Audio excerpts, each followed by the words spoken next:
Let me take this off ili nieleweke vizuri zaidi. Na Kikuu ni platform rahisi sana ambayo mtu aliyepo Tanzania anaweza kaitumia akaagiza vitu. Mtu anayefanya dropshipping naweza nikasema ni winga wa kimataifa. Nini kwamba anafanya wingering kutoka labda China au Dubai anakuletea Tanzania. Huo ni winga wa kimataifa. Achana na wale mawinga wa Kariakoo, mawinga wa kitaifa. Wa Tanzania wengi sana wamekuwa wakipigwa na hizi Ponzi scheme. Ukidanganywa si videos, you have to do videos, you need to watch videos, you need to invite a lot of people, kwamba mwalike huyu akimwalika mwenzake na yule kimwalika yule unakuwa milionea. Nilikuwa nadaiwa hela shule, nikaweka ile hela ili double izae. Ile pesa ilipotea ilipigwa. Nafanya digital investment kwa sababu naamini ndo miongoni mwa investments ambazo zina future nzuri, na pia zinanisaidia kujenga personal brand, kujenga brand yangu, kwamba nataka mtu baadaye ni define. Hi everybody, this is Alpha Sierra. Welcome again to Rebrand series where we talk about business, brands and investments. Ni takriban wiki moja toka tumeanzisha series yetu ya Rebrand, na nashukuru Mungu, I'm so grateful for this, kwamba imepokelewa vizuri na inanitia moyo na kunipa hamasa kuendelea zaidi kuelimisha watu. Hili ni jua la gizani kwa rookie forex traders wadogo. Most of them wana hasara, they're just incurring loss. Yani unakuta unapata loss kwa sababu maisha yako yanaendelea kwa yale. Imagine you've been learning about forex 5 years ago, mpaka sasa hivi bado hamna chochote ambacho unakifanya. Kwa nini usingetulia, usingepata huo muda ukainvest kwenye digital currencies? It's worth it, even though you do believe in what you're doing. It's okay to believe that, lakini just unaweza kukaa ukaanza kufanya reasoning. Kwa nini unakuta, mimi naamini ili uwe successful kwenye trading you need to have leverage kubwa, you need to have capital kubwa. Kwa hiyo I do believe that way. The same thing as kwenye crypto na investment, you need to have money na time pia, you need to be patient. Unakuta mtu unainvest leo, kesho unataka uwe millionaire, so that one is hard. Nimerudi tena kwenye this kit, and this time around as I've been talking, I need to be a millionaire within these 5 years. I don't know, but I do believe that this will happen. That's why I decided to document this in order to see the progress, and I need you to be part of this journey. I need you to watch and appreciate and comment or criticize or anything kwenye hii safari ya matumaini, au safari ambayo I don't know, but I'm a futurist. I do believe future inakuja vizuri. Let me take this off ili nieleweke vizuri zaidi. Let's talk about teamwork. I've tried to work with different people kwenye come on girl. I've tried to work with different people groups. Kuna video yangu moja nilimention kwamba nimewahi kuanzisha group ya watu ambao tulikuwa tunafanya biashara, tuko shule, tulikuwa tunaagiza vitu nje ya nchi. Nakumbuka that time tulikuwa tunaagiza vitu kwa kutumia Kikuu. Tulikuwa ni kama vile naweza nikasema kwamba tulikuwa tuko nje ya muda.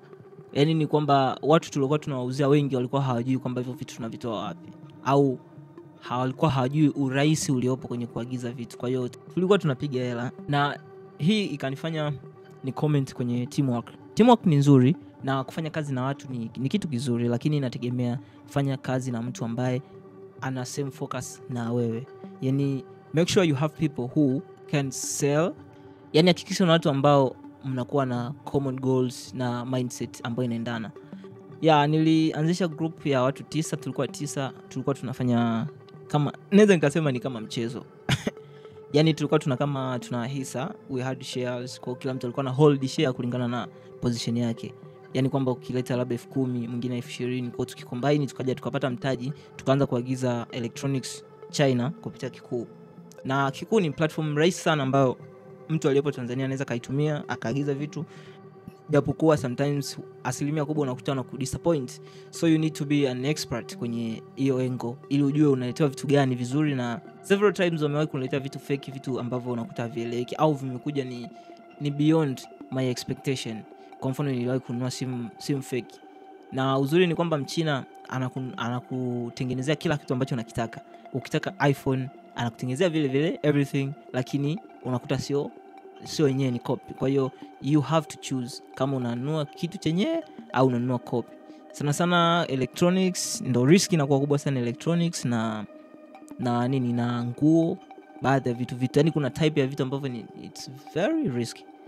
Kwa hiyo unapokuwa unafanya hizi mambo, nitazungumzia vizuri mbele zaidi, you need to be careful. Kwa hiyo tulianzisha hii kikundi, nakumbuka kikundi kinaitwa Youth Self Empowering Group. Tulikuwa tuna ile vision ya kuja kufanya business, kuisimplify business, yani international business, kuja kuiweka kwenye mazingira ambayo ni rahisi zaidi, kwamba kila mtu ajalishi ni Mtanzania aliyepo wapi anakuwa na yale yani ana accessibility ya kupata kitu chochote duniani. Ndio ilikuwa lengo letu. Kwa hiyo tukaanza na Kikuu, baadaye tuna advance, tukafikiria kufanya AliExpress and then Amazon na Alibaba na sellers wengine.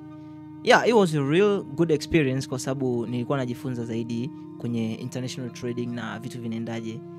So it's a good experience, na nitazungumzia vizuri kwenye part ya dropshipping kwamba ni vitu gani au ni kwa nini ufanye dropshipping, hasara zake, faida zake zipoje. Okay, let's talk about online business na kila kitu kinachohusiana na online business. Nilijaribu kufanya online business. Kuna aina nyingi za online business. Kuna zile basically naweza nikasiweka kwenye aina mbili. Kuna affiliate marketing na network marketing. Affiliate marketing ndo kama hiyo nilitoka kuzungumzia hapo dropshipping. Ni kwamba ni kama udalali au uwinga.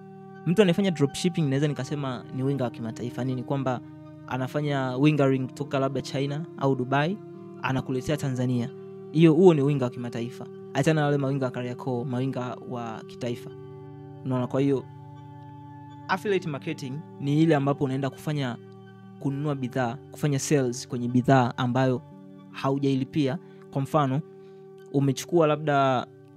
umechukua simu, umeenda kumuuzia mtu, umechukua simu kutoka Apple, hujailipia, ila umetafuta mteja mwingine, umemuuzia, alafu then wanakupa commission, wanakupa kiasi kidogo cha pesa ambacho umekigenerate hapo kutokana na bei ambayo ulimuuzia. Hii ni affiliate marketing. Affiliate marketing kitanzania sio kubwa sana kwa sababu nature ya watu yani consumers sio wengi, yani kwamba hatufanyi sana online. Kwa hiyo kwa level ya kibongobongo inakuwa ngumu sana kuifanya. Labda ufanye Shopify au ufanye dropshipping, kwamba utafute utafute platforms za nje ambazo zinafanya dropshipping, kwamba ubrand online. Unaweza kuifanya kwa kubrand online vitu ambavyo sio vyako, alafu mtu akihitaji unamconnect au unampeleka, alafu then unakupa commission. Na hii hapo uzuri wake ni kwamba unakuwa hauhitaji pesa yote ile, au unahitaji pesa kidogo kulingana na demand. Kwa hiyo unaweza kuifanya. Huu ni winga, simply ni winga pia. Ndio maana unakuta labda mawinga wengi especially wanachuo labda wanakuwa na post vitu vingi. In real sense unakuta hawana hivyo vitu, ila wana connect to the dots and then wanakuja wanakuuzia. That's affiliate marketing. Sikuifanya hii sana kwa sababu I'm not that good kwenye convince mtu kwamba wanachukua hiki kitu, chukua hiki kitu si na nini. Sikuifanya sana. Na aina nyingine ya online business ni network marketing, na hii watu wengi wanafanya sana. Na kupitia hapa sasa ndo scammers wengi wanaingia, na especially wale ambao ni matapeli, na ni wengi sana kwenye network marketing. Utofauti wa network na affiliate ni kwamba network, you buy things or goods kutoka kwa company au watu au organization au whatever, alafu unaenda kuziuza mwenyewe. Ukishaziuza unapata commission na unapata pia some percent au yote ya hiyo pesa ambayo umeitumia. At the same time unakuwa una referral lineups wako chini yako. Kuna wale watu ambao wanakufuata kwa ranking. Hii inaenda kwa ranking na levels. Unakuta una earn pia commission kulingana na watu ambao umewa-add au umewa-invite kujoin the opportunity. This one is good, it's so chill, lakini it needs you to have convincing power na nguvu ya ushawishi na video kubwa sana. I tried them all, affiliate na network, even though I have said that I didn't do that much affiliate, but network I did it. Na network marketing ubaya wake sasa inaingia Ponzi scheme. What is Ponzi scheme? Ponzi scheme ni zile biashara ambazo ni pyramidal shape, yani ziko in form of pyramid. Yani as the level goes, rankings zinaongezeka, incentives zinaongezeka, zawadi zinaongezeka, alafu inafika point wakifikisha target wanazima server, wanapotea. Na mara nyingi ni rahisi sana kuwa farm scammers. Unakuta na payment methods wanazozitumia ni zile ambazo hazieleweki. Unakuta mtu anakuambia tunalipia in form of USDT, bitcoins, wanatumia labda bitcoins, wanakupa address unalipia. Hawafanyagi sana kwa kutumia njia za kawaida za pesa. Wanatumia njia zao ambao wanazijua wenyewe, uwezo ukawatafuta na ukawapata. Na Ponzi schemes zimekuwa nyingi sana, huaga zina rise kila mwaka, zinakuja zinapotea, zinakaa mwaka mmoja miezi 6 zinapotea, na Watanzania wengi sana wamekuwa wakipigwa na hizi Ponzi scheme. Ukidanganywa si videos, you have to do videos, you need to watch videos, you need to invite a lot of people, kwamba mwalike huyu akimwalika mwenzake na yule kimwalika yule unakuwa milionea. Yeah, it's kind of, yani imekaa ni it's a scam things, yani imekaa scam. Kwa mfano kuna baadhi ya mifano ambayo nimewahi kuifanya na nimetapeliwa vibaya mno. Yeah, kwa mfano japokuwa nyingine sikuzifanya, ila nina mashuhuda au watu ambao nadhani watakuwa wanaangalia hizi videos pia wata comment kulingana na wao. Na ubaya hivi vitu ni kwamba they just circulate, they change, vinakuja vina change. Kuna namna mbalimbali ambazo unaweza kutumia ukagundua tu kwamba hii ni scam, lakini ni vile kwa sababu watu tunahitaji hela za haraka tunasema okay, let me dive in, let me go for it. Of course ukiwa na timing nzuri unaweza kupiga pesa sana. Kuna watu wamejenga, kuna watu wamefanya investments kupitia hizi pesa za Ponzi scheme, alafu then baadaye zinakuja zinapotea. Lakini kuna wale watu wale wenye matamaa, unakuta labda na accumulate pesa zaidi na zaidi, lakini mwisho wa siku wakizima server zao hautawapata popote pale. Kwa mfano kuna Ponzi scheme moja ilikuwa inajiita PepsiCo. Hii sikuifanya, ila kuna marafiki zangu wengi sana wanachua waliingiza pesa zao kule wakawa wameinvest. Of course walikuwa wanatengeneza pesa sana mwanzoni na wengi walikuwa na accumulate, imeenda baadaye imezima. Sasa kwa upande wangu mimi Ponzi scheme ambazo zimeshawahi kutembea na hela yangu ni moja inaitwa MTFE. Hii hapa nilifanya baada ya kumaliza form 6, baada ya kuona network marketing nyingine, kwa sababu nilijoin network marketing ambazo ni coin mining na nyingine ni zile za kuchukua products. Siji wanakuambia ukifika level fulani unakuna hadi watu. Nilivyoona I joined, but I tried kwa convince watu, siji unaangalia videos unafanya nini, nikawa nimekosa watu, nikaamua kuzairishia kufanya tena. Nikaona kabisa convincing power yangu ilikuwa ni ndogo sana, siwezi kufanya zile. Lakini nikakutana na hizi Ponzi scheme sasa hizi. Kuna hiyo inaitwa Metaverse Trading Foreign Exchange, MTFE. Hii hapa ilinikuta like 2 years ago, 3 years. Hapo sasa of course nilikuwa najua kwamba ni scam, lakini nimekutana nayo more than 5 years ago, ila ilikuwa inafanya kazi different. And this time around nilipokuja kukutana nayo ilikuwa inaenda scam, yani pesa ilikuwa inatoka nyingi sana, wanatoa pesa sana. Yeah, nikasema of course nikaingia. Nilikuwa nadaiwa hela shule, nikaweka ile hela ili double izae. Ile pesa ilipotea, ilipigwa. Yani unajua niliingia ile time ambayo ilikuwa mwishoni, ni kama vile ilikuwa inaenda kuzima hivi. Na ile pale I think that was the most, yani duniani haikuwa Tanzania peke yake, yani ndo miongoni mwa Ponzi scheme kubwa ambazo zimewahi kuzimwa, ikawapoteza pesa za watu ambazo ilikuwa na worth $1 billion kama sijakosea. That was very big worldwide, na watu wanakuja kushtuka baadaye washapigwa. Yani sasa mimi nilikuwa nimepigwa $40 ngapi zile. Ziliniuma kwa sababu zilikuwa ni pesa kubwa sana kwangu na nilikuwa nazitegemea. Na the bad thing ni kwamba nilikuwa ninajua kabisa kwamba hii ni Ponzi scheme, sema nilikuwa na hope kwamba things will work out. Ila mwisho wa siku nikapigwa. Alafu baada ya kupigwa watu wakawa wanaambia kwamba you need to add more money ili uweze ku withdraw hela yako. At the moment we can't withdraw kwa sababu in order for us to process the money we need to have other extra money from you. Mimi nilipofika ile point nikasema okay, just take my money bro, I'm good. Pesa ikawa imeenda. Kuna Ponzi scheme nyingi sana ambazo zimewahi kutokea. Kuna Kalinda, LCC, nyingine nadhani mtakuwa mnazifahamu wenyewe, mtakuwa mnazitaja hapo. Ila watu wanapenda pesa za chap. There is no easy money bro, you need to work or you need to struggle for the money unayo deserve. Kwa hiyo hizi Ponzi scheme zipo nyingi sana na zinaendelea kuwepo na zitaendelea kuwepo. Na kuna zile nyingine ni za investment, hazijakaa Ponzi scheme hivi, ila ni Ponzi scheme. Wanakuambia ukiinvest leo kesho tutakurudishia labda percent fulani. Ukiinvest hivyo zipo nyingi. Kuna za nje zipo nyingi. Unakuta labda mtu amekudm amekutafuta, labda anakuambia mimi siji kwa Marekani sini na nini, na hiyo project.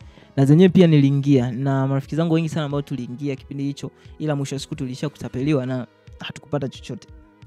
Kwa hiyo mimi kama strategician sikushauri kabisa kufanya hizi type ya network marketing. Ila kuna zile other network marketing ambazo ziko valid, zina products zake, especially zile za afya. Zile ni nzuri sana kama hauna kitu cha kufanya, ila they need you to connect you need to have a lot of people, you need to connect with different people ili uweze kuzifanya. Kwa ukipata kama zile ukishaangalia ya kama ziko legit, and then go for them. Ila hizi Ponzi scheme zipo na zitaendelea kuwepo, zitakuwa zina evolve tu, zinabadilika kulingana na demand. Let's talk about dropshipping na winga wa kimataifa. Dropshipping mimi naita winga wa kimataifa kwa sababu ni kitendo cha wewe kupost au kutangaza bidhaa ambazo hauna pia, alafu then ukipata mtu wa kuzinunua unafanya shipping na mtumia. Yeah, this one is so cool, ni nzuri na ndo ambao nimesema tuko tunaifanya, lakini ina changamoto zake pia. Authenticity na quality ya product ni ina mashaka, ila mtu alipo kwenye position nzuri ya kuifanya, labda kama una mtu yuko nje anaweza kukusaidia kuifanya. Tulikuwa tunachukua vitu kutoka China, na kama kuna mtu anataka kufanya dropshipping au anataka kuagiza vitu nje, anataka kuwa winga wa kimataifa, na shauri afanye kutokea China au kutokea Dubai, kwa sababu China Dubai, China Tanzania ni rahisi sana kuliko kufanya kutokea upande huko, kutokea America. Umeona? Kwa hiyo tulikuwa tunatumia kikuu, baadaye nikaanza kujifunza kuhusiana na Amazon, Alibaba na AliExpress. Kwa sababu gani nasema kwamba ni nashauri atumie China au Dubai? Kwa sababu bei zake zinakuwa sio za juu zaidi kama mtu akitumia labda Amazon. Kwa sababu Amazon ni ya Kimarekani, unakuta wanakukalkulate shipping fee inakuwa kubwa kiasi kwamba mpaka kitu kinakufikia kime incur some extra expenses au cost, unnecessary cost ambazo ungeziepuka kama ungetumia AliExpress au ungetumia other shipping companies kutoka China au Dubai. Hii hapa ni lazima upate faida, kwa sababu product unakuta au vitu vingi ambavyo unavichukua nje vinakuwa viko bei rahisi, na mpaka kinakufikia unaweza kucalculate faida yako yote ambayo unaitaka unaipata. Kuagiza Amazon is, I can say, one among the most trusted online shoppings, ambao unaweza kuagiza kitu chochote na asilimia kubwa kinakuwa kiko vizuri. Sema shida kuagiza Amazon kutoka kuja Tanzania ni gharama, na nashauri mtu anayeagiza vitu vikubwa zaidi au vitu ambavyo sio vidogo, yani usiagize vitu vidogo ambavyo vinaweza vikakukosti zaidi. Ukiwa na mzigo mkubwa au vitu vingi inakuwa ni vizuri zaidi. Kwa hiyo winga wa kimataifa ni bonge moja la mchongo. Sio lazima sana kwenda China au kwenda Dubai, kwa sababu ukisema ulipe nauli labda milioni 2, milioni 3, alafu kiangalia kwa maisha ya kibongo inakata. Ulipe nauli. Ni sana kwamba ulipe nauli afu nauli na mzigo wa milioni 5, milioni 10. Ukiangalia hai make sense. Kwa hiyo unaweza kufanya tu dropshipping ukawa winga wa kimataifa na ukafika level ya accumulate wealth kiasi kwamba unaweza ukapata mtaji mkubwa zaidi. Alafu pia njia nyingine hapo ni unaweza kutumia middleman. Labda kama kuna mtu unamfahamu yuko China, ukamwagiza akakutumia mzigo kwa njia ya kawaida, ukaepusha zile gharama za kununua mwenyewe direct. Au kama mtu yuko Dubai ukafanya the same alafu akakutumia mzigo. Nashauri sana kutumia China, Dubai, kwa sababu ni rahisi na ni karibu zaidi. Okay, let's talk about influencers life na social media. Nafanya digital investment kwa sababu naamini ndo miongoni mwa investments ambazo zina future nzuri, na pia zinanisaidia kujenga personal brand, kujenga brand yangu, kwamba nataka mtu baadaye ni define who am I, mimi ni nani, nafanya nini. Na social media life na influencers life nitalizungumzia kwa perspective mbili. Nitasema kwa upande wa Marekani na upande wa Tanzania. Unajua napenda kufanya comparison kwa sababu naamini kuna vitu ambavyo unajifunza kwa upande huu na kuna vitu vingine unajifunza kwa upande huu. Kwa hiyo ukivicombine unakuwa ni extraordinary. Ndio maana mimi napenda kuwa global citizen, kwa sababu nakuwa sina limits za kujifunza zaidi. Social media life kibongo ni gumu kimsingi, naweza nikasema, kwa sababu watu wengi unakuta wanashindana namba, unakuta kila mtu kwenye social media anaonekana yeye ni tajiri. Yani it's hard to differentiate black and white, kwamba yupi ni yupi, kipi ni kipi. Na unakuta watu wengi sana kwenye social media wanakuwa wana social sadness. Yani ukiingia unajikompea na mtu fulani, kapata kitu fulani, ile social pressure ni kubwa, kitu ambacho kimsingi sio kizuri. Ndio maana nilikuwa nasema kwamba influencers wengi unakuta wanaendelea kwenye ile cycle ya kupata na kutumia, kwa sababu they are not defining well their personal brands. Yeah, it's okay to show off everything, it's okay, lakini angalia pia kitu ambacho unakifanya kiendane na standards zako. Kuna wale wanasema kwamba fake until you make it. It's okay. It's okay to fake until you make it. Ila kumbuka tu kwamba unavofake una gain au una lose zaidi. So unakuwa compare hizo two sides, two perspective. Epuka kuwa na unnecessary social sadness kwa watu umekutana nao tu online, hawafahamu, hamjuani. they don't know even how are you surviving or something. Social pressure, it's not necessary kujicompare. Value your brand, yani compare yourself kwamba mimi si ndani au sifanani na mtu fulani kwa sababu yeye amejidefine kwenye engo fulani. Ni sawa kuonekana kwamba standards zako labda ni za kawaida, au mtu akuchukulia kwamba haupo kwenye vile viwango. Yani nice kama ile social pressure na comparison iendane na value ya brand, otherwise mwisho siku utaishia kuwa na social sadness. Yeah. Ni vitu vingi sana ambavyo naamini kupitia series hii utajifunza, na tutakuwa tunazungumza kulingana na demand, kulingana na comments pia. Kwa kama kuna kitu ambacho una swali labda au una any suggestion or anything you wanna hear from me, it's okay to drop it there, and then after seeing it nitakuwa na address. Na pia just one request, as an icon you need to comment, you need to share, you need to like, you need to repost. Hasasa repost na share to many people as you can. Strategies kutoka kwa strategists Alpha Sierra Taifa ziweze zikakufikia. Otherwise, see you on the next one, and this is Rebrand series kutoka kwa Sierra Taifa.